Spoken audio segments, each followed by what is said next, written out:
किसका डेवलपमेंट, ये जरूरी है, किसका डेवलपमेंट हो रहा है। यहाँ पे ये इमेज दे दी, यहाँ पे क्वेश्चन फ्रेम होगा। पहले तो बोलेंगे बताइए कि ये लेबलिंग क्या है। जब भी आप रिवाइज करेंगे इसको एक बार जरूर गो थ्रू कीजिएगा, इससे क्या होगा आपका कोई भी क्वेश्चन गलत नहीं जाएगा। ये किस किस से फॉर्म होती है, वास डिफरेंस और समाइनल वेसिकल। तो पूछ सकते हैं समाइनल वेसिकल किसकी डक्ट रिसीव करती, तो आप क्या बताएंगे बेटा, सर्टेन एंजाइम्स। बच्चे एंजाइम्स वाली चीज भूल जाते हैं, तो बेटा ये जो समाइनल प्लाज्मा है किसमें रिच है। Okay, good morning students, good morning बच्चों। तो चलिए आज का जो सेशन है ये बहुत ही इंटरेस्टिंग और बहुत ही ज़रूरी है आपके रीनीट 2026 के लिए। क्यों? क्योंकि आप यहाँ पे टॉपिक ऑलरेडी देख सकते हैं, top 100 NCERT lines that can come इन रीनीट 2026। तो आज हम इनको डिस्कस करने वाले हैं और जो टॉपिक रहेगा वो रहेगा ह्यूमन रिप्रोडक्शन चैप्टर से। टॉपिक का नाम है मेल रिप्रोडक्टिव सिस्टम।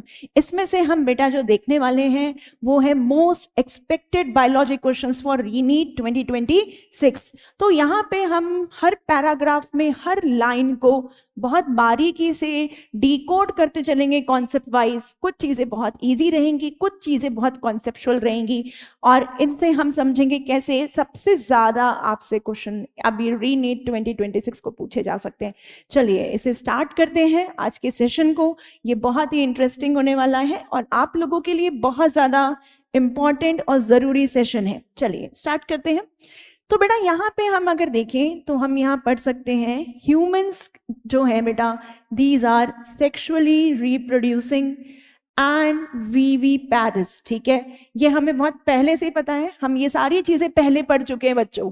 हम बस यहाँ पे उन्हीं को रिवाइज कर रहे हैं और ये देखना चाह रहे हैं कैसे क्वेश्चंस बन सकते हैं। चलिए, तो बेटा ह्यूमंस कैसे होते हैं, सेक्सुअली रिप्रोड्यूसिंग एंड विविपैरस होते हैं। ये स्ट्रेट क्वेश्चन है, ओके, सिंगल टिक एमसीक्यू क्वेश्चन इसमें आ सकता है। तो ये जो दोनों पॉइंट्स हैं, ये दोनों वर्ड्स आपको यहाँ पे याद रखना बहुत जरूरी है। आप किसी भी एक सिंगल वर्ड को इग्नोर नहीं करेंगे, किसी भी वर्ड से किसी भी लाइन से क्वेश्चन बन सकता है। तो यहाँ पे ये सिंगल स्ट्रेट टिक एमसीक्यू है कि ह्यूमंस कैसे ऑर्गेनिज्म है, सेक्सुअली रिप्रोड्यूसिंग और विविपैरस। चलिए आगे बढ़ते हैं। फिर बेटा यहाँ पे इन्होंने क्या लिखा है, the reproductive events in humans include. अब बेटा नेक्स्ट ये पूछ रहा है कि बताइए रिप्रोडक्टिव इवेंट्स ह्यूमन में कौन कौन से हैं। इन इवेंट्स को आपको सबसे पहले तो सीरीज में क्वेश्चन आ सकता है अरेंज करने के लिए। ये बताइए कि 1 2 3 4 सीरीज को जंबल अप करके दे देंगे और बोलेंगे अरेंज कीजिए, या फिर यहाँ पे जैसे आपके पास में सबसे पहला इवेंट कौन सा है बेटा, गैमीटोजेनेसिस, जिसमें गैमीट्स का प्रोडक्शन होता है, sperm in male, ovum in female. ठीक है, या फिर बेटा इसके बाद नेक्स्ट जो स्टेप है बेटा वो क्या है आपका, इंसेमिनेशन, जिसमें हम क्या करते हैं, जो स्पर्म होता है उसको फीमेल जेनिटल ट्रैक्ट में ट्रांसफर करते हैं। फिर बेटा आपके पास नेक्स्ट क्या है, फर्टिलाइजेशन, जिसमें जो स्पर्म बन चुका है और फीमेल के जेनिटल ट्रैक्ट में जा चुका है वो सर्विक्स से, यूट्रस से होता हुआ फेलोपियन ट्यूब में जाएगा और वहां पे जो आपका फीमेल गैमीट है उसको फर्टिलाइज करेगा। एंड बेटा उसकी वजह से किसका फॉर्मेशन होगा, जाइगोट का फॉर्मेशन होगा। एंड फाइनली बेटा इसके बाद का जो स्टेप है वो क्या है, इम्प्लांटेशन। एंड इसके बाद का जो स्टेप है बेटा वो क्या है, जेस्टेशन। एंड बेटा लास्ट क्या है आपका, पार्चुरेशन। तो बेटा ये जो मैंने जितने भी बॉक्सेस में डाले हैं ये सारे आपके इवेंट्स हैं। पहला गैमेटोजेनेसिस, दूसरा इंसेमिनेशन, तीसरा फर्टिलाइजेशन, देन आपका fourth implantation, fifth gestation, sixth parturition. तो बेटा ये आपको सीरीज याद रखनी है, यहाँ से ये सीरीज बेस्ड क्वेश्चन बिल्कुल आपसे पूछा जा सकता है। नेक्स्ट क्वेश्चन इसमें से क्या बनेगा, नेक्स्ट क्वेश्चन ये बनेगा कि बताइए गैमेटोजेनेसिस क्या होता है। बहुत ही सिंपल स्टेप है, ठीक है, इसमें आपको बस इतना बताना है कि इसमें गैमीट्स का फॉर्मेशन होता है मेल में भी और फीमेल में भी। यहाँ पे ये आपसे लोकेशन पूछ सकता है, मेल की पूछ सकता है, फीमेल की पूछ सकता है, जो हम आगे देखेंगे। तो बेटा इसकी लोकेशन है प्राइमरी सेक्स ऑर्गन, यहाँ से क्वेश्चन आ सकता है कि भाई प्राइमरी सेक्स ऑर्गन इसकी लोकेशन है। ठीक है, कि प्राइमरी सेक्स ऑर्गन क्या है बेटा, इसकी लोकेशन है। मेल में आपको याद रखना है टेस्टिस, फीमेल में आपको याद रखना है ओवरी। ठीक है, तो बेटा मेल में आपको याद रखना है क्या, टेस्टिस, और फीमेल में आपको क्या याद रखना है, ओवरी। तो यहाँ से इंटर रिलेटेड क्वेश्चन आ सकता है। ये एक क्वेश्चन यहाँ बनता है, ठीक है। चलिए फिर बेटा इसने बोला कि sperms in male and ovum in female, okay, इनका फॉर्मेशन हो रहा है, ठीक है, ये हमने देख लिया। फिर transfer of sperm into female genital tract, ये सीधे एक लाइन लिख देगा कि बताइए जब फीमेल जेनाइटल ट्रैक्ट में स्पर्म का ट्रांसफर होता है तो इस प्रोसेस को क्या बुलाया जाता है, तो आप सीधे क्या टिक करोगे, इंसेमिनेशन। चलिए इसके बाद आगे बढ़ते हैं बेटा। इंसेमिनेशन के बाद वो पूछ सकता है कि क्या स्टेप होता है, बताइए कि इंसेमिनेशन के बाद कौन सा स्टेप आता है। या तो वो ये लिख देगा सीधे फर्टिलाइजेशन, या तो फिर इसको एक्सप्लेन करेगा, ठीक है, वो लिखेगा fusion of male and female gamete लिखेगा वो। तो या तो वो अकेला वर्ड दे सकता है या उसको एक्सप्लेन करके दे सकता है, दोनों चीजें आपको पता होना चाहिए, दोनों तरीके से क्वेश्चन बन सकता है। एंड बेटा this is very very important, ये क्वेश्चन आपको बिल्कुल पूछा जा सकता है। वो पूछेंगे कि बताइए, स्टार लगाया है, fusion of male and female gamete जिसको आप फर्टिलाइजेशन बोल रहे हो, इट लीड्स टू व्हाट, आपको टिक करना है, it leads to what, formation of zygote. और जाइगोट के बगल में बेटा वो ये भी लिख सकता है कि ये एक डिप्लॉयड सेल है, ठीक है, इसके पास सेट ऑफ क्रोमोसोम्स जो है टोटल नंबर में वो कितने हैं, 46। चलिए आगे बढ़ते हैं। अब बेटा फर्टिलाइजेशन के बाद वो बोल रहा है this is followed by, so आपसे पूछेंगे बताइए fertilization is followed by which step, तो बेटा it is followed by the step which is known as implantation. फिर वो पूछेगा बताइए इम्प्लांटेशन में क्या होता है, तो आपको बताना है इम्प्लांटेशन में बेटा पहला वर्ड याद रखना है फॉर्मेशन, ये कीवर्ड है, ध्यान रखिएगा। फॉर्म बेटा पहले चीज बनेगी फिर डेवलप होगी, तो बेटा उसके बाद दूसरा क्या दिया हुआ है, डेवलपमेंट। किसका डेवलपमेंट, ये जरूरी है, किसका डेवलपमेंट हो रहा है बेटा, किसका डेवलपमेंट हो रहा है, ब्लास्टोसिस्ट का डेवलपमेंट हो रहा है, ये आपको याद रखना है। तो फर्टिलाइजेशन के बाद की वजह से जो आपको जाइगोट मिला उसकी वजह से आगे जाके क्या फॉर्म और क्या डेवलप होगा, ब्लास्टोसिस्ट, ठीक है। अब बेटा ये ब्लास्टोसिस्ट हमने आगे डिटेलिंग में पढ़ा है कि ये कहाँ जाके अटैच हो जाता है, यूट्रस की वॉल पे अटैच हो जाता है। दिस प्रोसेस को क्या बोलते हैं, इम्प्लांटेशन। तो आपसे क्वेश्चन पूछेंगे बेटा कि बताइए कि जो आपका फर्टिलाइजेशन हो रहा है इसके बाद किसका फॉर्मेशन और डेवलपमेंट हो रहा है, तो आप क्या टिक करोगे, ब्लास्टोसिस्ट। फिर आपसे पूछ सकते हैं बताइए ये किसकी वॉल से अटैच करता है, तो आपको क्या टिक करना है, यूट्राइन वॉल, यूट्राइन वॉल। यहां से बेटा आपको स्टेटमेंट बेस्ड क्वेश्चन भी मिलेंगे, ठीक है, यहां से आपको क्या मिल जाएंगे, स्टेटमेंट बेस्ड क्वेश्चन। चलिए फिर बेटा फाइनली ब्लास्टोसिस्ट जब पूरा अटैच हो गया, यूट्राइन वॉल ने उसको पूरा अपने अंदर ले लिया, इम्प्लांटेशन के बाद उसका एम्बेडेड होना हो गया। अब बेटा बहुत एक अच्छा सा प्रोसेस शुरू होने वाला है, दैट इज एम्ब्रियोनिक डेवलपमेंट। तो आपसे पूछेंगे बताइए ब्लास्टोसिस्ट के इम्प्लांटेशन के बाद किसकी शुरुआत होती है, तो आप क्या टिक करोगे बेटा, एम्ब्रियोनिक डेवलपमेंट, आपको ये टिक करना है। और ये पूरा एम्ब्रियोनिक डेवलपमेंट बेटा 9 मंथ के पीरियड में कवर होता है, जिसको क्या बोलते हैं, जेस्टेशन। तो आपसे पूछ सकते हैं एम्ब्रियोनिक डेवलपमेंट का जो पीरियड है उसे क्या बुलाते हैं, तो बेटा आप क्या टिक करोगे, जेस्टेशन। फिर बेटा फाइनली जब आपका फीटस वेल डेवलप हो जाएगा, फुली डेवलप हो जाएगा, उसकी आप क्या करोगे, डिलीवरी करोगे, है ना, बर्थ कैनाल से बाहर निकालोगे। तो इस प्रोसेस को बेटा आप क्या बुलाओगे, पार्चुरेशन। तो ये रिप्रोडक्टिव इवेंट्स आपको याद रखने हैं, इनसे क्वेश्चन आते हैं, इनको आपको सीरीज में भी याद रखना है, आपको गैमेटोजेनेसिस की लोकेशन भी याद रखनी है, फिर कौन सा स्टेप किसको फॉलो कर रहा है वो याद रखना है, हर स्टेप में क्या चीज हो रही है, कीवर्ड्स मैंने यहाँ बॉक्स लगाए हैं, इनको याद रखना है। नाउ नेक्स्ट इंपॉर्टेंट पॉइंट, ठीक है।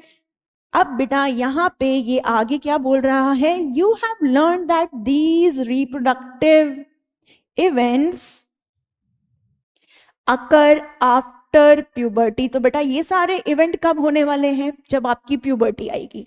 प्यूबर्टी आने के बाद जब आप याद करो, हमने कहीं ना कहीं आपने पढ़ा है कि GnRH बढ़ जाता है, जिसकी वजह से LH FSH बढ़ जाता है, और वो आपके प्राइमरी सेक्स ऑर्गन पे काम करता है, और जिसकी वजह से आपके सेक्स हार्मोन निकलते हैं।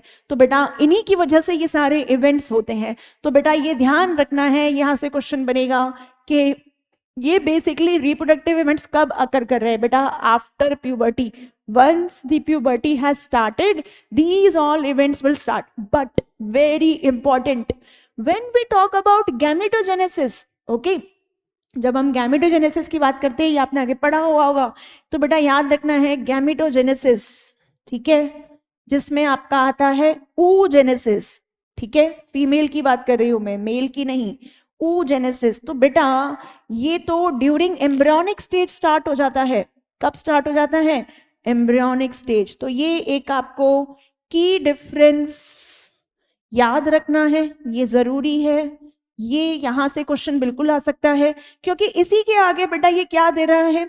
इसी के आगे ये बोल रहा है कि there are remarkable difference between the reproductive events of what? Of male and बेटा ऑफ फीमेल. तो मेल और फीमेल के रिप्रोडक्टिव इवेंट्स में अंतर है, एक जैसे नहीं है, अलग अलग है. तो क्या एक अलग अलग है, क्या डिफरेंस है? तो बेटा पहला डिफरेंस तो यही है, मेल में गैमेटोजेनेसिस प्यूबर्टी आने पे के बाद से स्टार्ट होगा. फीमेल में तो जो गैमेटोजेनेसिस है बेटा वो आपका बर्थ से पहले ही एम्ब्रियोनिक लाइफ में क्या हो चुका है? स्टार्ट हो चुका है.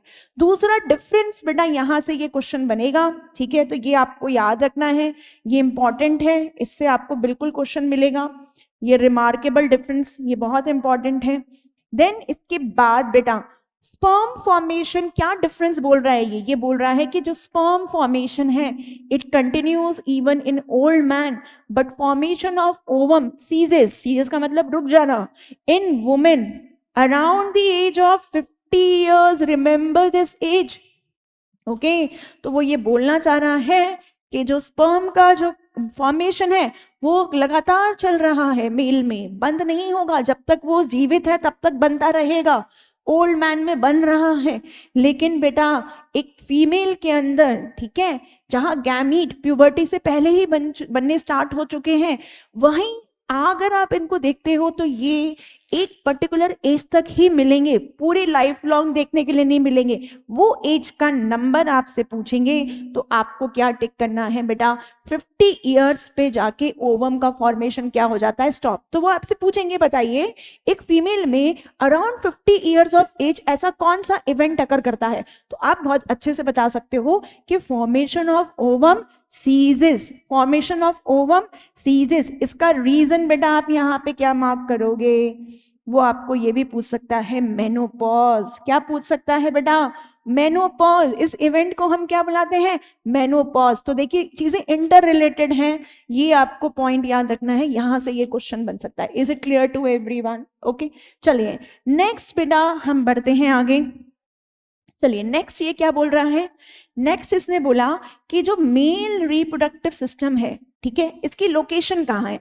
बहुत ही इजी क्वेश्चन है, इसकी लोकेशन आपसे पूछ सकते हैं, तो आप बता दोगे पेल्विस रीजन, या तो पेल्विक लिखा होगा या पेल्विस लिखा होगा. तो बेटा ये आपको लोकेशन याद रखनी है, पेल्विक रीजन में होता है. फिर बेटा इसमें क्या क्या आता है, इसमें भी क्वेश्चन बन सकता है. तो आपको सारे नाम याद रखने हैं. आपको ये तो पता है कि चाहे मेल हो या फीमेल हो, दोनों के रिप्रोडक्टिव सिस्टम आप प्राइमरी सेक्स ऑर्गन और सेकेंडरी सेक्स ऑर्गन में डिवाइड करते हो. फिर सेकेंडरी सेक्स ऑर्गन में आप एसेसरी डक्ट्स, एसेसरी ग्लैंड्स और एक्सटर्नल जेनिटेलिया पढ़ते हो, चाहे मेल हो या फीमेल हो. लेकिन यहाँ पे स्पेसिफिकली हम मेल कर रहे हैं, तो इसका प्राइमरी सेक्स ऑर्गन बेटा याद रखना है पेयर, है ना, 2 in नंबर होती है, पेयर ऑफ टेस्टिस. अब ग्लैंड्स और डक्ट्स आएंगे, तो बेटा एसेसरी डक्ट्स, यहां से क्वेश्चन आएगा, ग्लैंड्स एंड बेटा एक्सटर्नल जेनिटेलिया. तो ये यहां से इस पर्टिकुलर 3 लाइन से यही क्वेश्चन बनेगा. पहला जो क्वेश्चन आपको याद रखना है कि इसकी लोकेशन कहाँ पे है, ये क्वेश्चन बनेगा. दूसरा जो क्वेश्चन बन सकता है कि इसके अंदर क्या क्या आता है. भाई इसके अंदर आता है पेयर ऑफ टेस्टिस, और क्या आता है? Accessory ducts, glands and external genitalia. अच्छा, अब ये असर्शन एंड रीजन में भी आ सकता है, लेकिन ये करेक्ट एक्सप्लेनेशन नहीं होगा. वो आपको असर्शन बना के देगा ये वाला स्टेटमेंट कि mail reproductive system is located in pelvis region. ठीक है बेटा, वो रीजन में क्या दे देगा आपको? रीजन में बना के दे देगा. 1 मिनट रुक जाइए, ये असर्शन, नीचे वाला रीजन, रीजन में आपको ये बना के दे देगा कि it includes this testis, It includes ducts, gland and external genitalia. So this will come under assertion and reason, but this won't be the not correct explanation. Okay, ये दोनों लाइन अपने आप में सही हैं, पर बेटा दोनों एक दूसरे को एक्सप्लेन नहीं कर रही हैं, तो यहां से ये एक क्वेश्चन बन सकता है. चलिए आगे बढ़ते हैं. अब देखिए यहाँ पे नेक्स्ट क्या दिया हुआ है, पहले हम इसको पढ़ेंगे फिर हम इस पे आएंगे. चलिए, इन्होंने लिखा है बेटा कि जो टेस्टिस है वो कहाँ प्रेजेंट है, इसकी लोकेशन कहाँ है. ठीक है, इसकी लोकेशन है outside abdominal cavity within a pouch which is known as what, which is known as scrotum. So बेटा ये एक क्वेश्चन आपसे पूछ सकते हैं. ध्यान रखना, पहले जो दी थी लाइन उसमें उन्होंने पूरा जनरल मेल रिप्रोडक्टिव सिस्टम की लाइन दी हुई थी, दैट इज पेल्विस रीजन. अब वो यहाँ पे उसके प्राइमरी सेक्स ऑर्गन की बात कर रहा है. ओके, वो यहाँ पे उसके प्राइमरी सेक्स ऑर्गन की बात कर रहा है, जो क्या है बेटा, टेस्टिस. इसकी लोकेशन कहाँ है आप देखिए, इस डायग्राम में ध्यान से देखिए. ओके, देखिए यहाँ पे ये है वो स्क्रॉटम. ठीक है, ये देखिए ये इतना रीजन जो है बेटा ये बॉडी से बाहर है, एब्डोमेन से बाहर है. ओके, इसके लिए बेटा यहाँ पे अगर आप देखोगे तो क्या लिखा हुआ है, आउटसाइड द एब्डोमिनल कैविटी. लेकिन बेटा उसको सपोर्ट के लिए एक स्ट्रक्चर में रखा हुआ है जिससे वो फंक्शन कर सके. वो जो स्ट्रक्चर है उसका नाम क्या है, वो जो थैला है, जो पाउच है, उसका नाम क्या रखा है, स्क्रॉटम. तो ये याद रखेंगे, एब्डोमिनल कैविटी के इनसाइड नहीं है, आउटसाइड है. ठीक है, तो यहां से ये इंपॉर्टेंट कीवर्ड है जिस पे मैंने टिक लगाया है. अगर वो इनसाइड लिखेगा तो गलत हो जाएगा. ध्यान रखना, एब्डोमिनल कैविटी लिखा है उसने, पेल्विक कैविटी नहीं. कुछ चीजें स्ट्रिक्टली एनसीईआरटी की फॉलो करनी पड़ती हैं, तो एब्डोमिनल कैविटी पे फोकस करना है. पाउच को क्या बुला रहे हैं, स्क्रॉटम. तो ये स्क्रॉटम के अंदर आपको क्या देखने के लिए मिल रही है, टेस्टिस. चलिए, अब बेटा कोई ना कोई रीजन तो होगा जो हमने यहाँ रखी है. अभी मैंने आपको बताया उसकी फंक्शन परफॉर्म करने के लिए हमने यहाँ रखी है. मैंने आपको स्टार्टिंग में बताया था भाई टेस्टिस में क्या हो रहा है, गैमेटोजेनेसिस यानी स्पर्म प्रोडक्शन. तो बेटा चलिए यहां से आएगा, बहुत पहले भी आ चुका है, assertion and reason with correct explanation. यहां से क्या आएगा, assertion and reason with correct explanation. चलिए देखते हैं. तो बेटा assertion तो ये बन गया, ठीक है, कि testes are situated outside abdominal cavity within a pouch called scrotum. Reason क्या बन गया, why we need to place testes inside the scrotum. तो बेटा scrotum हमें वो चीज देता है क्या, helps in maintaining the low temperature, not high, it is low. ठीक है, कम टेम्परेचर चाहिए. किससे कम टेम्परेचर चाहिए, बॉडी के अंदर के टेम्परेचर से कम चाहिए. आपके बॉडी का टेम्परेचर कितना है, 37 डिग्री सेल्सियस, उससे कम चाहिए. कितना कम चाहिए, तो बेटा ये आपको चाहिए 2 से 2.5 degree Celsius lower than the normal internal body temperature. So बेटा ये वर्ड्स बहुत इंपॉर्टेंट है, कितना कम चाहिए, इस पे क्वेश्चन आता है. कितना कम चाहिए, 2 से 2.5 डिग्री सेल्सियस कम चाहिए, ज्यादा नहीं चाहिए, कम चाहिए. किससे कम चाहिए, नॉर्मल इंटरनल बॉडी टेम्परेचर से कम चाहिए. ये सारे वर्ड्स इंपॉर्टेंट है, हम सब पढ़ते चले जाते हैं, वर्ड्स पे मीनिंग पे ध्यान नहीं देते. फोकस से हर एक वर्ड बहुत जरूरी है. व्हाई वी वांट दिस, बेटा now this is the star point necessary for spermatogenesis. Spermatogenesis, ठीक है. अगर वो एक क्वेश्चन बनाता है, अगर वो एक क्वेश्चन बनाता है कि एक मेल में, ठीक है, कि एक मेल में टेस्टिस फेल्स टू डिसेंड, ठीक है, यहां मेल फीटस लिख लेते हैं हम, या बेबी लिख लेते हैं, डिसेंड इनटू स्क्रॉटम और आउटसाइड एब्डोमिनल कैविटी. तो बेटा क्या होगा, ठीक है, तो बेटा ऐसे केस में there will be no spermatogenesis. Spermatogenesis नहीं होगी. क्यों नहीं होगी बेटा, क्योंकि उसके पास जो टेम्परेचर कम करने वाली मशीनरी थी वो तो उसमें गया ही नहीं है, वो तो अंदर ही रह गया है, तो स्पर्मेटोजेनेसिस नहीं होगी। लेकिन बेटा ध्यान रखेंगे, टेस्टोस्टेरोन, टेस्टोस्टेरोन जो क्या है, type of androgen, most potent androgen, testosterone जो क्या है बेटा, type of androgen, production will continue, production will continue, ये क्वेश्चन पूछ सकते हैं। इसका प्रोडक्शन चलता रहेगा, तो आपको ये दो कीवर्ड याद रखने हैं। अगर किसी फीटस में या बेबी में जब बर्थ होने वाला हो उसके जस्ट थोड़ी देर पहले ही समय ही टेस्टिस डिसेंड नहीं कर पाती है स्क्रोटम में, तो बेटा स्पर्मेटोजेनेसिस नहीं होगा, क्योंकि स्क्रोटम जरूरी है स्पर्मेटोजेनेसिस के लिए, क्योंकि वो हमें लोअर टेम्परेचर देता है 2 से 2.5। वहीं बेटा क्या हार्मोन प्रोडक्शन भी नहीं होगा? नहीं, हार्मोन प्रोडक्शन होगा, टेस्टोस्टेरोन बनेगा, क्योंकि testosterone is generally not affected by the temperature. ये याद रखिएगा। यहां से ये इस तरीके से कॉन्सेप्चुअल क्वेश्चन इसको रिलेट करते हुए आ सकता है। चलिए यहां पे आगे बढ़ते हैं। ओके तो अभी तक यहाँ पे हमने टेस्टिस और स्क्रोटम से रिलेटेड चीजें देखी। अब बेटा वो टेस्टिस के स्ट्रक्चर की बात करता है, शेप की बात करता है, लेंथ की बात करता है, विड्थ की बात करता है। तीनों डेटा याद रखेंगे।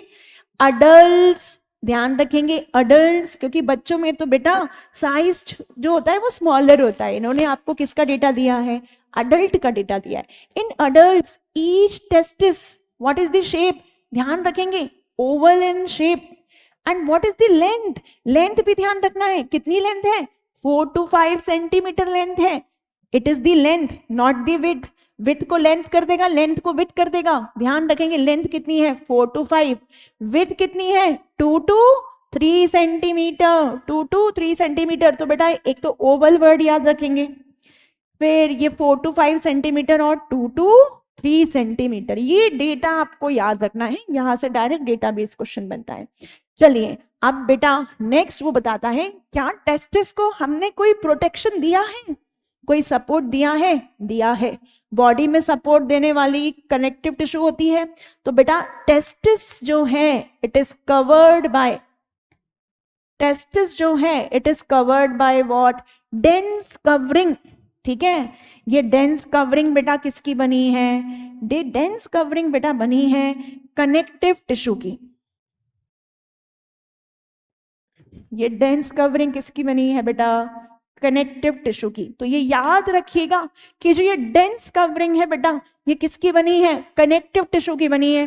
यहां से क्वेश्चन पूछ सकते हैं, is testis covered by a particular tissue? Yes, it is covered by a dense covering. And what we call this dense covering? It is a connective tissue. अब बेटा नेक्स्ट क्वेश्चन, ठीक है, अगर आप यहां पे देखोगे, ठीक है, आगे वाले फिगर में यहां पे इन्होंने थोड़ा सा इसको इमेज को समझाने की कोशिश की है। यहां देखिए इन्होंने एक लेबलिंग की है, टेस्टिक्युलर लोब्यूल्स, टेस्टिक्युलर लोब्यूल्स। तो बेटा आपको वो ये ऐसे इमेज दे देंगे, ठीक है।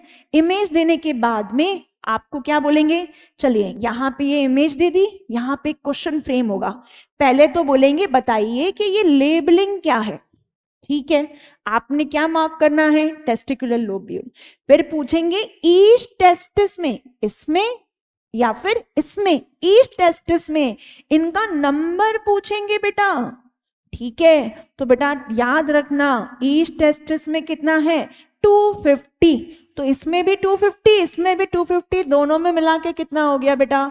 500। तो ऐसा एक क्वेश्चन यहां बन सकता है।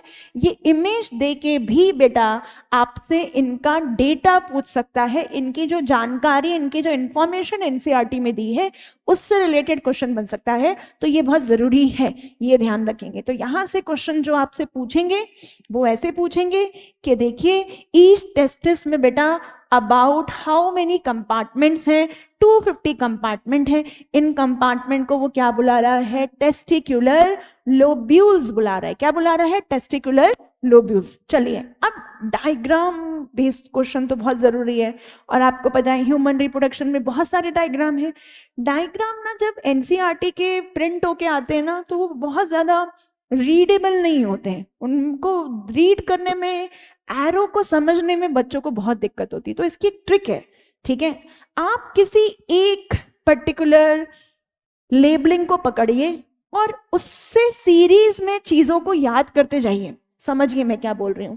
चलिए, तो यहां पे समझेंगे।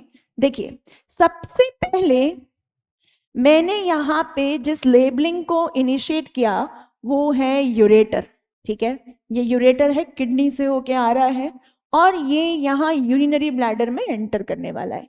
यूरेटर के नीचे जो आपको लेबलिंग दी है वो आपको याद रखनी है समाइनल वेसिकल, क्योंकि एरो ऐसे ही आएंगी, डायग्राम ऐसे ही प्रिंट होके आता है। तो बेटा यहाँ पे जो समाइनल वेसिकल है, ये देखिए, ये आपको एक पिंक कलर का स्ट्रक्चर दिख रहा है, जो इसका एसेसरी ग्लैंड है, दैट इज समाइनल वेसिकल। तो यूरेट, ऊपर से जो ट्यूब आ रहे हैं वो यूरेटर है, फिर यूरेटर के नीचे जो लेबलिंग दी है वो समाइनल वेसिकल है। तो ये आपके रेक्टम जो है बेटा, ये जो बड़ा सा पोर्शन आपको दिख रहा है ना ब्राउन कलर का, रेक्टम के जस्ट आगे तरफ आपको एक पोर्शन दिखाई देगा। ये जो पोर्शन है ये किसका है? समाइनल वेसिकल का। तो ये दोनों तरह से आप लोकेशन याद रख सकते हो। अब नेक्स्ट देखिए, आपको सेंटर में एक बैग जैसा स्ट्रक्चर दिख रहा है ना? ये जो बैग जैसा स्ट्रक्चर है ये क्या है? यूरिनरी ब्लैडर, ठीक है। अब यहां देखिए ध्यान से, यूरिनरी ब्लैडर और समाइनल वेसिकल के बीच में भी एक लेबलिंग है, यहां पे भी एक लेबलिंग है, ठीक है। ये लेबलिंग की ट्यूब नीचे आ रही है, तो ये जो ट्यूब आपको दिख रही है, ठीक है, ये क्या है? Vas deferens. क्या है? Vas deferens. यहाँ पे देखिए, ये वास डिफरेंस यहाँ टेस्टिस से ऊपर की तरफ असेंड करते हुए, एब्डोमेन की तरफ असेंड करते हुए यूरिनरी ब्लैडर के ऊपर से लूप कर रही है। तो जो भी ट्यूब आपको यहाँ से टेस्टिस से बाहर, एपिडिडाइमिस से बाहर निकल के वास डिफरेंस से ऊपर जाती दिखाई देगी, ठीक है। तो इस ट्यूब को आप क्या मार्क कर दोगे? आप मार्क कर दोगे वास डिफरेंस। इस ट्यूब का एक हिस्सा इन समाइनल वेसिकल और वास डिफरेंस के बीच में भी है। ये देखिए, ये ब्रॉड पोर्शन आपको दिख रहा होगा, ठीक है। अब देखिए यहाँ पे नेक्स्ट हम आते हैं। अब यहाँ पे आपको एक पोर्शन दिखेगा एजाकुलेटरी डक्ट, इसको लगाएंगे स्टार, इससे आता है क्वेश्चन, ठीक है। ये इंपॉर्टेंट है, ये इंपॉर्टेंट है, ये आपको याद रखना है, एजाकुलेटरी डक्ट। तो बेटा एजाकुलेटरी डक्ट की अगर आप बात करोगे ना, आप ध्यान से देखेंगे समाइनल वेसिकल से और वास डिफरेंस की कॉमन डक्ट निकल रही है, ठीक है, और जो किस में एंटर कर रही है? यूरेथ्रा में एंटर कर रही है। देखिए यूरिनरी ब्लैडर से नीचे क्या आ रहा है? यूरेथ्रा आ रहा है। तो बेटा आपको जो इधर तरफ एंटर करती हुई डक्ट दिखाई दे रही है, किसकी? वास डिफरेंस की और समाइनल वेसिकल की, उसको क्या लेबल करना है? एजाकुलेटरी डक्ट। तो एजाकुलेटरी डक्ट ये हो गई, ठीक है। नेक्स्ट बेटा, एजाकुलेटरी डक्ट के आजू बाजू एक वॉलनट या डोनट शेप का यूरिनरी ब्लैडर के नीचे और एजाकुलेटरी डक्ट के आजू बाजू आपको एक ग्लैंड दिख रहा होगा, which is the prostate gland. तो इसको आप मार्क कर दीजिए, प्रोस्टेट ग्लैंड। तो ये कौन सा ग्लैंड हो गया? प्रोस्टेट ग्लैंड, ठीक है। तरीका समझ आ रहा है याद करने का? फिर बेटा ये तो देखिए, तो अलग से समझ आ जाएगा, एक्सटर्नल जेनिटेलिया पेनिस, ठीक है। अब ये हमने पढ़ा है कि जो यूरेथ्रा है, ठीक है, वो एक्सटेंड करता है through out the penis, penis से होता हुआ बाहर आता है। तो बेटा पेनिस के अंदर आपको जो ट्यूब दिखाई देगी उसको आप क्या मार्क कर दोगे? यूरेथ्रा। ध्यान रखना, ये यूरेटर है, ये यूरेथ्रा है, कुछ बच्चे गलती कर देते हैं, ठीक है, क्लियर। फिर बेटा यहाँ पे नेक्स्ट आपको पेनिस का एक एनलार्ज एंड, देखिए अंदर तरफ जो इन्होंने लेबल किया है वो ग्लांस पेनिस है, इसके ऊपर एक लूज फोल्ड ऑफ स्किन है, ब्रिंकल्ड, वो क्या है? Four skin. तो पेनिस के बाहर तरफ जो स्ट्रक्चर दिखेगा वो फोर स्किन है, थोड़ा सा अंदर लेबलिंग तो ग्लांस पेनिस है। चलिए, बाकी ये तो टेस्टिस हो गया, ये जो पाउच आपको दिखाएंगे ये स्क्रोटम हो गया, ठीक है। और लेबलिंग करते हैं यहाँ पे। चलिए अब देखिए, प्रोस्टेट ग्लैंड के नीचे तरफ आपको यहाँ पे ये दो ऐसे छोटे छोटे ग्लैंड्स मिलेंगे, ठीक है। तो बेटा इनको आप क्या लेबल कर दोगे, इनको लेबल कर दोगे बल्बो यूरेथ्रल ग्लैंड या फिर काउपर्स ग्लैंड, और रेक्टम के एंड पे आपको क्या मिल जाएगा बेटा, एनस। तो ये लेबलिंग है, इस लेबलिंग को ऐसे ही याद रखना है। इजैकुलेटरी डक्ट की लेबलिंग इंपॉर्टेंट है, बल्बो यूरेथ्रल ग्लैंड की लेबलिंग भी क्या है, इंपॉर्टेंट है। इजैकुलेटरी डक्ट किस किस डक्ट के कॉम्बिनेशन से बन रही है ये अभी हम आगे देखेंगे। वास डिफरेंस और समाइनल वेसिकल, ये भी आपको यहाँ पे याद रखना है। तो ये किस चीज का डायग्राम है, इससे भी क्वेश्चन बन सकता है। नीचे लिखा हुआ है, क्या लिखा हुआ है, diagrammatic section, diagrammatic sectional view. ठीक है, सेक्शनल व्यू है ये, मतलब आप मान लीजिए एक मेल अगर ऐसे खड़ा है ऐसे, तो उसका एक सेक्शनल व्यू है, किसका बेटा, मेल पेल्विस का, और वो क्या शो कर रहा है, उसके रिप्रोडक्टिव सिस्टम को शो कर रहा है, उसके रिप्रोडक्टिव पार्ट्स को शो कर रहा है। ठीक है, चलिए अब इसमें आगे बढ़ते हैं। अब देखिए नेक्स्ट इसने क्या लिखा, नेक्स्ट इसने लिखा है अगर आप ईच लोब्यूल की बात करते हो, हमने पढ़ा था अभी टेस्टिस के अंदर कितनी लोब्यूल्स हैं, 250। ईच लोब्यूल, एक लोब्यूल की अगर आप बात करते हो तो बेटा उनमें कितनी होती हैं, 1 से लेकर 3 हाईली कॉइल्ड, ध्यान रखना, नॉट वेरी लेस कॉइल्ड, बहुत ज्यादा कॉइल्ड होती हैं, जगह बहुत कम है, ट्यूब बहुत लंबी है, तो कम जगह में अपने आप को रखने के लिए highly coiled seminiferous tubules in which sperms are produced. Now this is the question. ठीक है, यहां से बनेगा क्वेश्चन। तो बेटा वो आपने ये पढ़ा कि गैमेटोजेनेसिस की जो लोकेशन होती है वो टेस्टिस होती है। अब टेस्टिस में भी तो कहीं ना कहीं बन रहे होंगे ना, वो लोकेशन आपसे पूछेंगे तो आप क्या टिक करोगे बेटा, सेमिनिफेरस टिब्यूल। फिर आपसे बेटा इनका नंबर पूछेंगे, नंबर पे भी क्वेश्चन आ सकता है, ईच में कितनी है, 1 से 3, कितनी है, 1 से 3। तो बेटा आपसे ना यहाँ पे क्वेश्चन बन सकता है, वो बोलेगा कि बताइए कि आपके पास में टेस्टिकुलर लोब्यूल, उसने एक स्टेटमेंट दे दिया, टेस्टिकुलर लोब्यूल आपके पास में ईच टेस्टिस में 250 है। तो बेटा वो बोलेगा बताइए कि सेमिनिफेरस टिब्यूल टोटल कितनी होंगी। जैसे अभी उन्होंने जो नीट लिया था उसमें WBC में ईओसिनोफिल, बेसोफिल, इनका एक क्वेश्चन बना के दिया था ना, वैसे ही वो आपसे यहाँ पे पूछ सकता है कि टेस्टिकुलर लोब्यूल कितनी है, ईच में 250, सेमिनिफेरस ट्यूब्यूल टोटल कितनी होंगी ईच टेस्टिस। तो बेटा हम यहाँ पे इस 250 को कंसिडर करते हैं। सिंगल में कितनी होती है, ईच लोब में कितनी होती है, ईच लोब में बेटा हमें पता है कितनी होती है, 1 से 3। ठीक है, कितनी होती है, 1 से 3।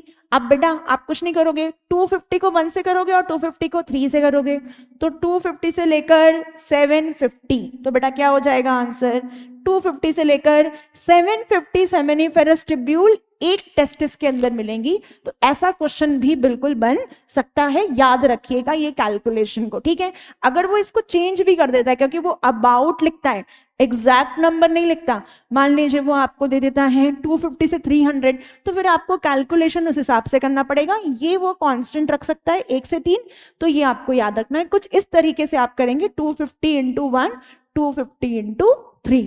ठीक है, चलिए ओके, तो यहां से ये क्वेश्चन बनेगा। अब बेटा चलिए आगे बढ़ते हैं। अब बेटा इसने नेक्स्ट क्या लिखा है, ईच सेमिनिफेरस ट्यूब्यूल, मतलब आपने 1 से 3 लिखा ना, तो एक में आपने 1 से 3 में मान लीजिए यहाँ पे आपने कितनी निकाली, 250 निकाली मान लीजिए, तो हर एक सेमिनिफेरस ट्यूब्यूल लाइंड, ध्यान रखेंगे इनसाइड नॉट आउटसाइड। अगर ये सेमिनिफेरस ट्यूब्यूल है ये गोला, तो इसके अंदर तरफ ना कि बाहर तरफ, तो inside lined by how many types, 2 types of cell. अब बेटा नाम याद रखना है, एक क्या है male germ cell, male germ cell जिसको क्या बुला रहे हैं स्पर्मेटोगोनिया, एंड दूसरा क्या है बेटा सर्टोली सेल, दूसरा क्या है सर्टोली सेल। तो बेटा ये डायरेक्ट क्वेश्चन बनता है यहाँ से, वो आपसे पूछेंगे कि बताइए each seminiferous tubule is lined inside by how many types of cell and name the cell. So first is 2 and name the cell, cell will be named as one male germ cell या फिर spermatogonia लिखा मिल सकता है. Next will be what बेटा, Sertoli cell. Mark it very important, ये दोनों word और इनसाइड, ठीक है. और लाइंड कौन है, सेमेनिफेरस, वो लेडिक सेल लिख देगा. आप समझ रहे हो, वो सेमेनिफेरस ट्यूब्यूल की जगह लेडिक सेल लिख देगा, तो बेटा वो गलत है. वर्ड क्या है, सेमेनिफेरस ट्यूब्यूल के अंदर है, लेडिक सेल्स में नहीं है ये. फिर बेटा नेक्स्ट बेटा इसमें यहां पे आता है the male germ cell. Okay, undergo which division, meiotic division. ध्यान रखना, विच डिवीजन, मियोटिक. मियोटिक की जगह बेटा और क्या लिख सकता है, रिडक्शनल डिवीजन. और क्या लिख सकता है बेटा, reductional division. Okay, and finally इसकी वजह से क्या बनते हैं, स्पर्म. तो बेटा वो यहां पे क्या क्वेश्चन पूछेगा, स्पर्मेटोगोनिया जिससे फाइनली स्पर्म बनाते हैं, तो उस डिवीजन का नाम लिखिए, माइटोसिस या मियोसिस. तो बेटा आप क्या टिक करोगे, मियोसिस. या फिर बेटा ये जनरली आपको पूछ लेंगे स्टेटमेंट बेस्ड क्वेश्चन में. किसमें आ जाएगा ये, स्टेटमेंट बेस्ड क्वेश्चन में आ जाएगा. वो मियोसिस को माइटोसिस कर सकता है, ठीक है. फिर बेटा स्पर्म को स्पर्मेटिड कर सकता है. ओके, तो ये थोड़ा आपको लाइन पे फोकस करना है. अब बेटा इसने एक जगह फंक्शन किसका दिया, मेल जर्म सेल का. इसने पहले बोला सेमेनिफेरस ट्यूब्यूल अंदर से लाइंड है बाय मेल जर्म सेल. फिर उसने बताया कि ये क्या कर रही है, मियोसिस करके फाइनली स्पर्म बना रही है. अब इसने दूसरा क्या बोला था, सर्टोली सेल. सर्टोली सेल का क्या लिखती है, Sertoli cell provide nutrition to what, germ cell. ठीक है, जर्म सेल की जगह वो स्पर्म सेल भी लिख सकता है. जर्म सेल की जगह क्या लिख सकता है, स्पर्म सेल भी लिख सकता है. या फिर बेटा वो क्या कर देगा, वो सर्टोली सेल की जगह तो स्पर्मेटोगोनिया लिख देगा कि spermatogonia provide nutrition to germ cell, और यहां लिख देगा जर्म सेल की जगह Sertoli cell undergo meiosis division. तो ये तो गलत हो गया ना. तो मियोसिस डिवीजन किसमें होता है, स्पर्मेटोगोनिया में, और नरिशमेंट कौन देता है, सर्टोली सेल. तो इस तरीके से वो रिवर्स करके भी क्वेश्चन को फ्रेम कर सकता है, स्टेटमेंट बेस्ड क्वेश्चन. तो ये आपको याद रखना है. या फिर डायरेक्टली आएगा, मेल जर्म सेल को नरिशमेंट कहां से मिलता है, सर्टोली सेल से. कहां पाई जाती है, सेमेनिफेरस ट्यूब्यूल के अंदर पाई जाती है. तो ये दो तरीके से क्वेश्चन बनेगा. चलिए आगे बढ़ते हैं. अब बेटा अब इसने पहले तो सेमेनिफेरस ट्यूब्यूल के अंदर की बात करी, ठीक है. अब ये उसके बाहर की बात कर रहा है, reason outside the seminiferous tubule. तो सेमेनिफेरस ट्यूब्यूल के बाहर वाला जो खाली जगह होती है उसको क्या बुलाते हैं बेटा, इंटरस्टिशियल स्पेस. क्या बुलाते हैं, इंटरस्टिशियल स्पेस. जैसे ये टेस्टिस है, टेस्टिस में ये कंपार्टमेंट है, कंपार्टमेंट में ये सेमेनिफेरस ट्यूब्यूल है, और ये सेमेनिफेरस ट्यूब्यूल के बाहर तरफ, ठीक है, ये तो उसका अंदर हो गया, ये बाहर हो गया. ये वाली जो स्पेस आपको दिख रही है, इस स्पेस को इसने क्या बोला है, इंटरस्टिशियल स्पेस. तो ये पूछ सकता है कि सेमेनिफेरस ट्यूब्यूल के बाहर की स्पेस या सेमेनिफेरस ट्यूब्यूल के बीच में जो खाली जगह होती है टेस्टिकुलर कंपार्टमेंट के अंदर, उसको क्या बुलाते. तो क्या टिक करोगे बेटा, इंटरस्टिशियल स्पेस. क्या टिक करोगे बेटा, इंटरस्टिशियल स्पेस. ठीक है. अब बेटा ये दिस इज वेरी इंपॉर्टेंट, इसको स्टार लगाएंगे, इसके पूछे जाने के चांसेस काफी ज्यादा है. To make it a star, okay, just a second, let me change the colour, make it a star, make it star once again. Okay, अब वो पूछेगा बताइए इसके अंदर क्या क्या मिलता है. ध्यान रखना, small blood vessels, not big, large नहीं है, छोटी छोटी ब्लड वेसल्स हैं. इंटरस्टिशियल सेल्स, जिनको और क्या बुलाते हैं, लेडिक सेल्स. ओके, तो ध्यान रखना लेडिक सेल का एक और नाम क्या है, इंटरस्टिशियल सेल्स. ठीक है. एंड बेटा फाइनली और क्या है, अदर क्या है, अदर इम्यूनोलॉजिकल कॉम्पिटेंट सेल्स, जो आपकी टेस्टिस के अंदर प्रेजेंट जितने भी इन्फेक्शंस अगर आते हैं तो उनको डिस्ट्रॉय करती है, इम्यूनिटी देती है. मैक्रोफेजेस मिलेंगे आपको यहाँ पे. तो बेटा ध्यान रखना इंटरस्टिशियल स्पेस में आपको कौन कौन सी 3 सेल के नाम याद रखने. पहला याद रखना है ओके, इंटरस्टिशियल सेल या लेडिक सेल्स। दूसरा जो स्ट्रक्चर याद रखना है, स्मॉल ब्लड वेसल। तीसरा जो याद रखना है, इम्यूनोलॉजिकल कॉम्पिटेंट सेल। ये चीजें ध्यान रखना है, सेमिनिफेरस ट्यूब्यूल के बाहर है, अंदर नहीं है। और बाहर जिस जगह पे है उस जगह का नाम क्या है, इंटरस्टिशियल स्पेस। Important question. चलिए आगे बढ़ते हैं। अब फिर वो आगे जाके लेडिक सेल का फंक्शन देता है। क्या देता है? लिखता है लेडिक सेल सिंथेसाइज मतलब बनाना, एंड सिक्रीट बनाने के बाद रिलीज भी करेगी। Which hormone? टेस्टिकुलर हार्मोन, जिसको क्या बुलाते हैं, एंड्रोजन। इंपॉर्टेंट, वो पूछेगा बताइए कि जो टेस्टिकुलर हार्मोन है वो कौन सा है और कहां से बन के निकल रहा है, तो कौन सा है, एंड्रोजन। एंड्रोजन के अंदर कौन सा, टेस्टोस्टेरोन मोस्ट पोटेंट, और भी है लेकिन जो पोटेंट है वो टेस्टोस्टेरोन है।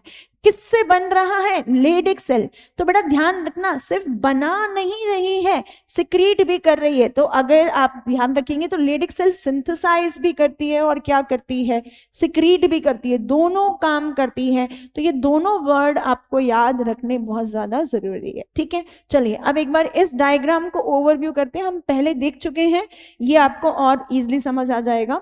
ये डायग्रामेटिक व्यू है मेल रिप्रोडक्टिव सिस्टम का। कुछ पार्ट ऑफ टेस्टिस इन्होंने ओपन किए to show the inner details. चलिए, तो अंदर टेस्टिकुलर लोब्यूल्स है। टेस्टिकुलर लोब्यूल में सेमिनिफेरस ट्यूब्यूल, सेमिनिफेरस ट्यूब्यूल से आगे जाके निकलेगी ट्यूबुलाई रेक्टाई, आपने पढ़ा होगा। फिर निकलेगी बेटा रेटेटेस्टिस। क्या निकलेगी, रेटेटेस्टिस। तो देखो टेस्टिस के अंदर ही है रेटेटेस्टिस।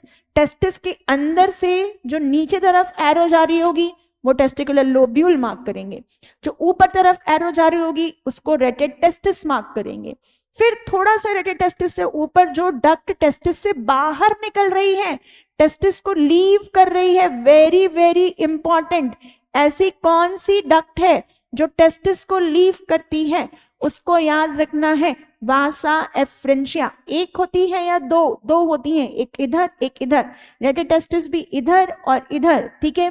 चलिए वासा एफ्रेंशिया मतलब बहुत साइड पे है, होती तो एक टेस्टिस से बहुत सारी निकलती है, 12 to 20 इन नंबर, पर इस साइड से भी निकलेंगी, इस साइड से भी निकलेंगी। चलिए अब ये वासा एफ्रेंशिया टेस्टिस को लीव करके बेटा एक हाईली कॉइल्ड स्ट्रक्चर बना रही है।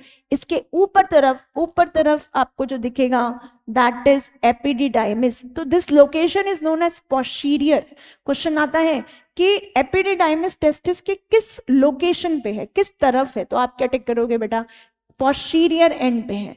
अब बेटा देखिए एपिडिडाइमिस नीचे जाते जाते ये कॉइल्ड होते होते ऊपर की तरफ एक ट्यूब जा रही है बॉडी के अंदर, एब्डोमेन में, उसे क्या मार्क करोगे, वास डेफरेंस।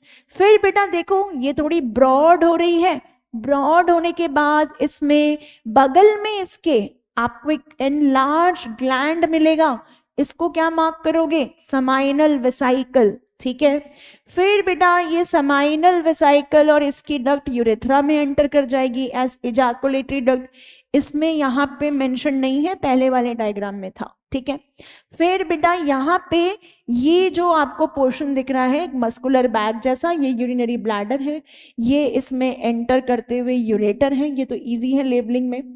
यूरिनरी ब्लैडर के नीचे मैंने आपको पहले ही बताया था एक डोनर शेप ग्लैंड मिलेगा जिसको क्या बोलते हैं, प्रोस्टेट ग्लैंड। उसके नीचे और एक पी शेप का मटर के दाने जैसा एक ग्लैंड मिलेगा जिसको क्या बोलते हैं, bulbo urethral gland. Urinary bladder से एक्सटेंड होता हुआ पूरी पेनिस में एक्सटेंड करते हुए आपको क्या मिलेगा, यूरेथ्रा मिलेगा, ठीक है। फिर पेनिस के जो एंड है उस पे एक एनलार्ज्ड पोर्शन मिलेगा that is known as glans penis. इसके ऊपर एक लूज फोल्ड ऑफ स्किन मिलेगी जिसे क्या बोलेंगे, फोर स्किन। बाद में तो बगल में इन्होंने लेबल किया हुआ है testis. Is it clear to everyone? Okay, तो इस तरीके से आपको ये लेबलिंग याद रखनी। मोस्टली क्वेश्चन ये अंदर वाले हिस्से से आएगा, एजैकुलेटरी डक्ट और वहां से पूछना होगा ना तो वो इस वाले डायग्राम को यूज करेगा क्योंकि ये थोड़ा कंफ्यूजिंग है, और उसको रेटेटेस्टिस, वासा एफ्रेंशिया, एपिडिडाइमिस ये सब चीज पूछनी होंगी ना तो वो यहां से पूछेगा, ठीक है। तो ये ध्यान रखेंगे। चलिए अब आगे बढ़ते हैं। अब बेटा अभी तक हमने जो देखा कि मेल रिप्रोडक्टिव सिस्टम पेल्विस में है, टेस्टिस आती है, डक्ट्स आते हैं, ग्लैंड्स आता है, एक्सटर्नल जेनिटेलिया, टेस्टिस स्क्रॉटम में है, क्यों है, स्पर्मेटोजेनेसिस के लिए टेम्परेचर 2 से 2.5, टेस्टिस पे डेंस कवरिंग है, और इसमें 250 टेस्टिकुलर कंपार्टमेंट है, 1 से 3 सेमिनिफेरस ट्यूब्यूल है ईच कंपार्टमेंट में। फिर उसमें हमने देखा अंदर की तरफ सेमिनिफेरस ट्यूब्यूल में स्पर्मेटोगोनिया सर्टोली सेल है, स्पर्मेटोगोनिया मियोसिस करके बना रही है स्पर्म फाइनली, देन आपकी जो सर्टोली सेल्स है वो नरिशमेंट दे रही है। सेमिनिफेरस ट्यूब्यूल के बाहर टेस्टिस के अंदर ही जो जगह है इंटरस्टिशियल स्पेस है, इंटरस्टिशियल स्पेस में आपको मिल रही है small blood vessel, interstitial cell या लेडिक सेल जो सिंथेसाइज एंड सिक्रीट कर रही हैं testicular hormone that is androgen. साथ ही साथ उस स्पेस में आपको मिलती है अदर इम्यूनोलॉजिकल कॉम्पिटेंट सेल्स जो बेसिकली पैथोजेंस को डिस्ट्रॉय करने में हेल्प करती है। अब बेटा हम यहाँ पे आ रहे हैं डक्ट्स की तरफ, ठीक है, फिर हम जाएंगे ग्लैंड्स और एक्सटर्नल जेनिटेलिया की तरफ। चलिए डक्ट स्टार्ट करते हैं। तो बेटा मेल एसेसरी डक्ट्स में किस किस के नाम आते हैं, यहां से ये क्वेश्चन आता है, आपको नाम याद रखने, नेम, ठीक है, कौन कौन से हैं। सबसे पहला रेटेटेस्टिस, पहला नाम याद रखना है, ओके। नेक्स्ट वासा एफ्रेंशिया, ये नाम याद रखना है। नेक्स्ट एपिडिडाइमिस, ये नाम याद रखना है। नेक्स्ट वास डेफरेंस, ये नाम याद रखना है। तो आपको ये कुछ नाम याद रखने हैं।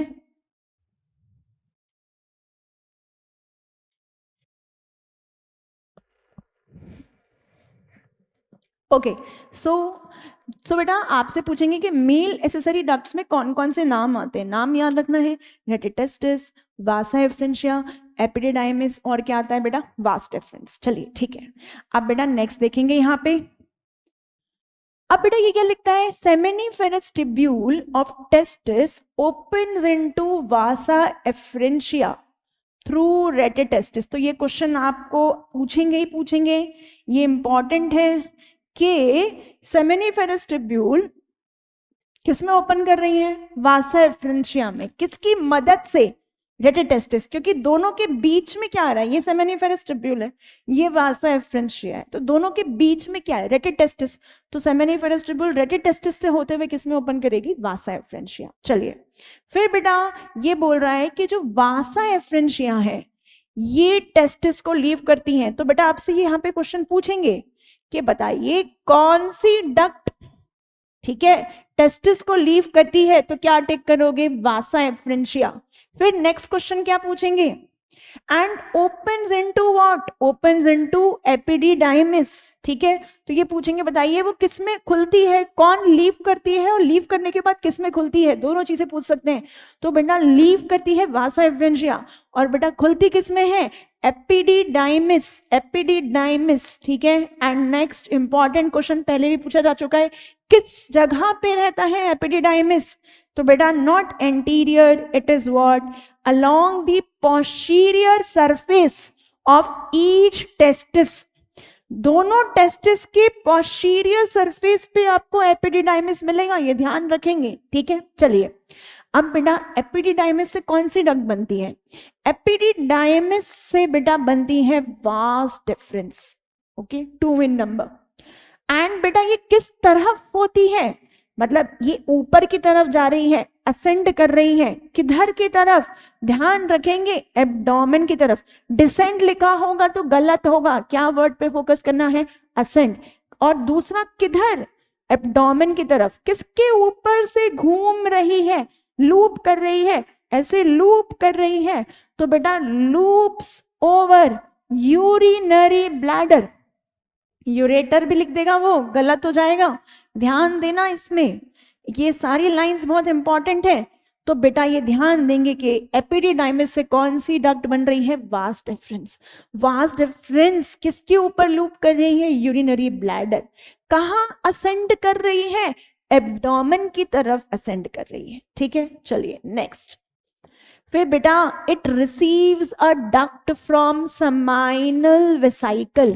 तो यहाँ पे जो ये इट है, इट कौन है, वास डेफरेंस है, ये इंपॉर्टेंट है, very very important, okay, mark it star, ये क्वेश्चन आएगा, मतलब आने के चांसेस हैं, ठीक है, चलिए। सो यहाँ पे इट रिसीव्स अ डक्ट, कौन रिसीव कर रही है duct, okay, from where, seminal vesicle. तो वास्ट डिफरेंस सेमाइनल वेसाइकल से एक डक्ट रिसीव कर रही है, और बेटा वो किस में खुल रही है, यूरेथ्रा में। हमने डायग्राम में भी देखा था, है ना, ये देखिए, ये वास्ट डिफरेंस ऐसे आ रही है, ये वास्ट डिफरेंस है, ये ऐसे ब्रॉड हो रही है, यहाँ पे सेमाइनल वेसाइकल है, ओके, इसमें ये डक्ट आ रही है। ये जो डक्ट है, इस डक्ट का नाम क्या है, इजैक्यूलेटरी डक्ट, इजैक्यूलेटरी डक्ट। सो ये इजैक्यूलेटरी डक्ट जो है बेटा, ओके, ये किस किस से फॉर्म होती है, वास्ट डिफरेंस और सेमाइनल वेसाइकल। तो पूछ सकते हैं सेमाइनल वेसाइकल किसकी डक्ट रिसीव करती, तो आप क्या बताएंगे बेटा, ejaculatory duct. Now this is very important, okay, you need to mark it, very important. ये जो पैरा है, ठीक है, यहां से लेकर यहां तक का, ओके, दिस इज इंपॉर्टेंट।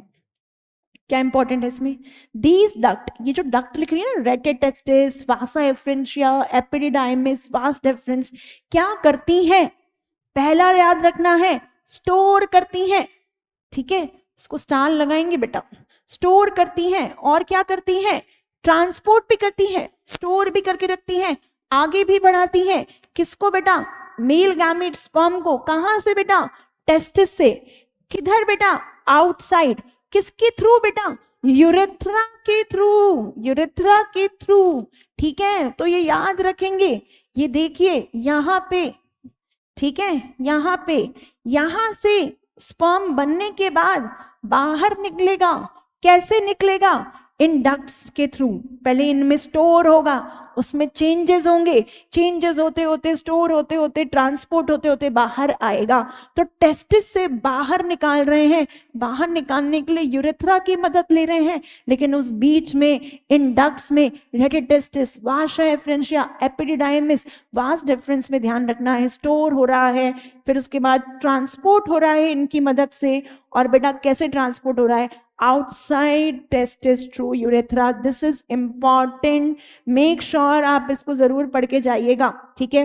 फिर बेटा पूछते हैं यूरेथ्रा कहाँ से ओरिजिनेट करता है, बहुत इजी सा क्वेश्चन है, यूरिनरी ब्लैडर से निकलता है, और किसके थ्रू एक्सटेंड करता है, पेनिस के थ्रू, कहाँ, एक्सटर्नल ओपनिंग में आपका ओपन करेगा, एक्सटर्नल ओपनिंग का नाम याद रखना है, यूरेथ्रल मीटस। तो क्वेश्चन आ सकता है यूरेथ्रा की एक्सटर्नल ओपनिंग का नाम क्या है, यूरेथ्रल मीटस। यूरेथ्रा कहां से ओरिजिनेट कर रहा है, यूरिनरी ब्लैडर, किसके थ्रू एक्सटेंड कर रहा है, पेनिस। ये छोटे छोटे क्वेश्चंस पूछेंगे आपसे। चलिए अब बेटा देखिए, ये सेक्शनल व्यू है आपका सेमिनिफेरस टिब्यूल का। चलिए इसमें कैसे याद रखना है, this is very important diagram, you need to remember this. देखिए याद करने का तरीका देखिए, यहां पे हमने ये देखिए, ये एक सेमिनिफेरस टिब्यूल है, ये सेमिनिफेरस टिब्यूल है, ये सेमिनिफेरस टिब्यूल है, ये सेमिनिफेरस टिब्यूल है, ये सेमिनिफेरस टिब्यूल है, ये है, ये है, ये कट सेक्शन है, ठीक है। ये जितने जितने मैंने गोले बनाए हैं ये सब क्या है, सेमिनिफेरस टिब्यूल है। हमने दो चीज पढ़ी थी, सेमिनिफेरस टिब्यूल के बाहर, तो ये वाला रीजन क्या है, बाहर, तो इसमें बाहर तरफ जो एरिया होता है उसको बोलते हैं इंटरस्टिशियल स्पेस। तो बेटा बाहर तरफ अगर आपसे पूछेंगे तो आप क्या टिक करोगे, एक मिनट में इसको रिमूव कर देती हूँ, लेबलिंग सही से दिख जाएगी। तो बेटा ये बाहर तरफ अगर आएगा तो वो क्या होगा, इंटरस्टिशियल सेल। अब ये इधर आते, ये जो खाली जगह दिख रही है ना बीच में, ये ल्यूमेन है, ठीक है, या कैविटी। ल्यूमेन तरफ अगर एरो है और यहाँ पे सेल्स दिख रही हैं, तो ध्यान रखना ये आपका स्पर्म या स्पर्मेटोजोआ है। तो इधर लेबलिंग रहेगी तो यहाँ पे क्या टिक करोगे, स्पर्म या स्पर्मेटोजोआ, ठीक है। फिर बेटा इसकी बाउंड्री पे अगर रहेगी, ठीक है, अंदर तरफ तो सेल्स हैं और बाउंड्री पे, तो क्या टिक करोगे, मेल जर्म सेल, स्पर्मेटोगोनिया। फिर बेटा देखिए ये एरो यहां से ऐसे आ रही है, अगर टूवर्ड्स दी ल्यूमेन है लेकिन उसमें कुछ टेल वगैरह नहीं दिख रही है, ऐसी गोले सी सेल दिख रही हैं, तो बेटा इन्हें क्या टिक करोगे, सर्टोली सेल। तो बेटा सेमिनिफेरस टिब्यूल के बाद इंटरस्टिशियल सेल, अंदर इनर लाइनिंग में आपको टिक करना है स्पर्मेटोगोनिया, टूवर्ड्स ल्यूमेन दिखेगा तो स्पर्मेटोजोआ, और ये आपको ल्यूमेन के थोड़ा नीचे की तरफ आपको दिखेगा सर्टोली सेल। अब कैसे कैसे क्वेश्चन आएगा, पहला क्वेश्चन तो वही लेबलिंग वाला है ना, ये डायग्राम दे दिया, लेबल कर लो। दूसरा क्वेश्चन डायग्राम दे दिया, प्लॉइडी पूछ लेंगे, बताइए इसकी प्लॉइडी क्या है, A B C D, label कीजिए, A B C D label कीजिए, लेबल कर दिया। प्लॉइडी पूछेंगे, हैप्लॉइड, डिप्लॉइड, डिप्लॉइड, डिप्लॉइड, ऐसे करके क्वेश्चन आएगा एंड बिल्कुल आ सकता है। नंबर ऑफ क्रोमोसोम पूछ सकते हैं, तो बेटा 46, 46, 46, 23, 46, समझ आया कैसे क्वेश्चन आएगा। तो ये चीज आपको याद रखनी है, इनसे रिलेटेड यहाँ पे क्वेश्चन बिल्कुल बन सकता है, ठीक है, ये एक इंपॉर्टेंट डायग्राम है। चलिए नेक्स्ट आता है बेटा एक्सटर्नल जेनिटेलिया। चलिए अब बेटा जब बात करते हो एक्सटर्नल जेनिटेलिया का तो उसका नाम क्या है, पेनिस, ठीक है, तो उसका नाम क्या है, पेनिस। चलिए तो बेटा पेनिस क्या है, मेल एक्सटर्नल जेनिटेलिया, पेनिस क्या है, मेल एक्सटर्नल जेनिटेलिया। अब बेटा ये किससे बना है, it is made up of what, special tissue, ठीक है, special tissue that are your erectile tissue, erectile tissue, special tissue that is erectile tissue. आपको पता है इंसेमिनेशन के लिए यानी सीमेन को फीमेल जेनाइटल ट्रैक्ट में रिलीज करने के लिए पेनिस का इरेक्ट होना बहुत जरूरी है। लेकिन बेटा इरेक्ट होना अगर जरूरी है तो उसके पास कुछ ना कुछ स्पेशल होना चाहिए, वो क्या है, दी स्पेशल टिश्यू। ये क्वेश्चन आएगा वो किस में हेल्प करती है, इरेक्शन ऑफ पेनिस, ठीक है, एंड बेटा वो किस में फैसिलिटेट करती है, मतलब ये पेनिस का जो इरेक्ट होना है ये किस लिए जरूरी है, किस में हेल्प करता है, insemination, assertion and reason, assertion and reason, assertion, male external genitalia penis has special tissues, ठीक है, then beta reason which helps in erection of penis to facilitate insemination, assertion भी correct, reason भी correct, explanation भी correct, okay। चलिए फिर बेटा ये तो हम पहले भी पढ़ चुके हैं, enlarged end को क्या बुलाते हैं बेटा, glans penis। इसके ऊपर क्या कवर्ड है बेटा, not tight, it is loose fold of skin, इसका नाम क्या है बेटा, foreskin। General statement based question है ये, इसमें कुछ बहुत ज्यादा कॉन्सेप्चुअल नहीं है। चलिए अब बात आती है, डक्ट्स पढ़ लिया, एक्सटर्नल जेनिटेलिया पढ़ लिया, अब बात करते हैं एक्सेसरी ग्लैंड्स की। Male accessory glands, male accessory glands में ध्यान रखना है कौन सा जोड़े में है, कौन सा पेयर्ड है, कौन सा सिंगल है, इस पे क्वेश्चन बनेगा, ठीक है, इजी क्वेश्चन है। पेयर्ड दो, समाइनल वेसाइकल, अनपेयर्ड अकेला, अकेला है बेचारा, ठीक है, प्रोस्टेट कहाँ है, यूरिनरी ब्लैडर के नीचे, पेयर्ड बल्बो यूरेथ्रल ग्लैंड, ठीक है। अब बेटा सिक्रीशंस, इनके सिक्रीशंस को क्या बुलाते हैं, क्वेश्चन आता है, इनके सिक्रीशंस को क्वेश्चन दे देगा, इनके सिक्रीशंस को क्या बुलाते हैं, समाइनल प्लाज्मा। तो बेटा पूछेंगे समाइनल प्लाज्मा सिक्रीशन किस किस से बनता है, तो आप तीनों का नाम टिक करोगे, समाइनल वेसाइकल भी टिक करोगे, प्रोस्टेट भी टिक करोगे, बल्बो यूरेथ्रल भी टिक करोगे, छोड़ना मत एक भी। तीनों के सिक्रीशंस जो निकलते हैं, तीनों से जो फ्लूइड निकलता है और उनमें जो केमिकल्स होते हैं, जो बायोमोलिक्यूल्स, जितनी भी चीजें होती हैं, वो सारी चीजें बहुत जरूरी हैं इस समाइनल प्लाज्मा को बनाने के लिए। अब बेटा फिर पूछेंगे किस में रिच है, मतलब ये किस चीज से बना हुआ है बेटा, this is the fructose, very important, source of energy, source of energy. फिर बेटा कैल्शियम, वेरी इंपॉर्टेंट, सिग्नलिंग में काम देगा। Certain enzymes, very very important, certain enzymes, बच्चे एंजाइम्स वाली चीज भूल जाते हैं, तो बेटा ये जो समाइनल प्लाज्मा है किस में रिच है, फ्रक्टोज, ओके, मोनोसेक्राइड है, सोर्स ऑफ एनर्जी है। आयन कौन सा है पूछेंगे, कैल्शियम टिक करना। Do seminal plasma have enzymes, तो बेटा ये स्टेटमेंट सही होगा, यस दे हैव एंजाइम्स, उनके पास सर्टेन एंजाइम्स हैं। देन बेटा दिस इज इंपॉर्टेंट, आपसे पूछेंगे कि पेनिस को लुब्रिकेशन किसका सिक्रीशन देता है, इन तीनों में से पेनिस को लुब्रिकेशन किसका सिक्रीशन देता है, तो बेटा ध्यान रखना बल्बो यूरेथ्रल ग्लैंड का सिक्रीशन बेटा पेनिस को लुब्रिकेट करने में क्या करता है, हेल्प करता है। तो ये चीज आपको याद रखनी है, this is very very important, okay. तो यहां तक हमने एक ओवरऑल मेल रिप्रोडक्टिव सिस्टम के introduction, okay, general introduction of human reproductive system, then male reproductive system में testis, ducts, glands, external genitalia, as well as बेटा क्या हमने इसमें सेमिनिफेरस ट्यूब्यूल, इंटरस्टिशियल सेल और लेडिक सेल का भी डिस्क्रिप्शन देखा। तो ये सारी चीजें हमने यहाँ देखी हैं। इनसे रिलेटेड जो भी क्वेश्चन आएगा, कैसे पूछा जाएगा, वो भी हमने कवर किया है। अब बेटा यहाँ पे एक अगर आप देखते हो तो यहाँ पे हमारा जो है आज का सेशन जो है बेटा वो एंड होता है। होपफुली आपको ये सेशन अच्छा लगा हो, आपको समझ आया हो कि इन टॉपिक से, मतलब जनरली हम जब एकदम एंड में होते हैं तो हम बहुत सारी चीज़ों को स्किप करने की टेंडेंसी रखते हैं, पर आप देख सकते हैं हर एक चीज़ से क्वेश्चन बन सकता है, हर एक वर्ड, हर एक लाइन आपकी इंपॉर्टेंट है। मैंने पूरी कोशिश की है कि आप तक मैं वो सारी चीज़ें लेके आओ जो एक क्वेश्चन के फॉर्म में पूछी जा सकती हैं। डायग्राम बेस्ड चीज़ें इसमें से बहुत ज़्यादा इंपॉर्टेंट है, ये इंपॉर्टेंट डायग्राम है, ठीक है। फिर कुछ चीजें जो मैंने आपको यहाँ कैलकुलेशन बताई है, इससे बेस्ड क्वेश्चन बिल्कुल पूछा जा सकता है, ये डायग्राम इंपॉर्टेंट आपको पढ़ना है। इस तरह से कॉन्सेप्चुअल क्वेश्चन बन के आ सकता है, ये डायग्राम जरूरी है। तो ये कुछ चीजें हैं बेटा जो आप बिल्कुल इसमें इंक्लूड करते हुए उनको अपने एक बार जब भी आप रिवाइज करेंगे इसको एक बार जरूर गो थ्रू कीजिएगा। इससे क्या होगा, आपका कोई भी क्वेश्चन गलत नहीं जाएगा। होपफुली आपको ये सेशन अच्छा लगा होगा। Okay, so all the best for your रीनीट, may God bless you, and hopefully आप सब बहुत अच्छा परफॉर्म करने वाले हैं।